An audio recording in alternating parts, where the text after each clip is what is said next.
Transformation is one of the most contentious and talked about topics in South African rugby. In the professional structures, player targets have been implemented for provinces, franchises and the national side.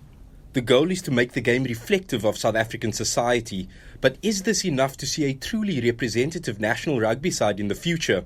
For real transformation to happen, there needs to be more investment and focus on rugby at grassroots level. SA Rugby has introduced mass participation rugby programs aimed at introducing more players of colour to the game. In Cape Town, another entity is doing their part for rugby transformation. Connect Academy gives young talented athletes a chance to improve by giving them access to quality resources, conditioning and skills training. And for the cream of the crop, the opportunity to one day make it as a professional rugby player. Like all over the world, kids go missing, and particularly when you get to the age groups of 16 or Craven Week, under 19, post-school, kids drop off, and kids from disadvantaged backgrounds, they go missing, and people hold their hands up and say, oh, well, they just didn't make it, And rather than put that down to character flaws or a lack of education or anything like that, we believe in them. Most Springboks come through the traditional South African pipeline, fed by the powerhouse rugby schools like Grey College and Paul Gym. But how many players slip through the cracks because they don't have the money to go to such schools?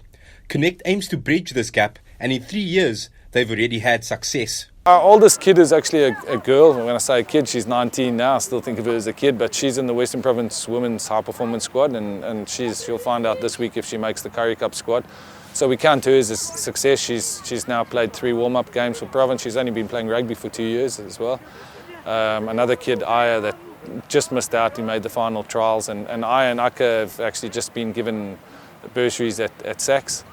The township of Archillies is where Connect Academy have traditionally sourced their players, but the good work of the academy has spread and seen players from other areas of the city join. New recruits have to earn their place in the academy's elite system, and for many of the players, it becomes more than just an opportunity to excel on the sports field. Connect Sports Academy, what is it to me? It's my family. First of all, it's family. These is my brothers and sisters. Mari is like my father to me. Because when I have a problem, even at home, I can tell him, he can give me a solution how to solve it. Even Coach Max, I can say he's my uncle. Yeah, I can say that because they give me opportunities in life. Connect Academy is still in its infancy. It's had only modest investment, but despite the challenges, they've managed to make a success out of the project. Ultimately, the goal is to provide another feeder to top-flight rugby structures, and in so doing, drive a transformation agenda that's way overdue.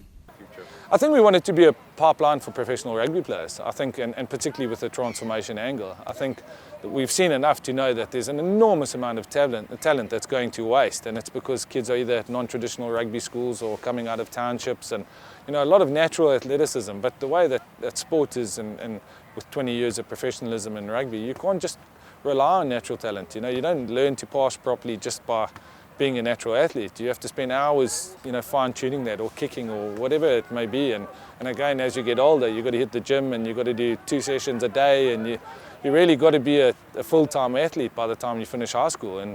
And that's kind of where we see ourselves, as nurturing talent to fit into the structures that be. We don't necessarily want our own teams and that kind of thing. We want to work with individual athletes and with small groups of athletes to bring them through the system, and then obviously actually carry on helping them as they go through the system.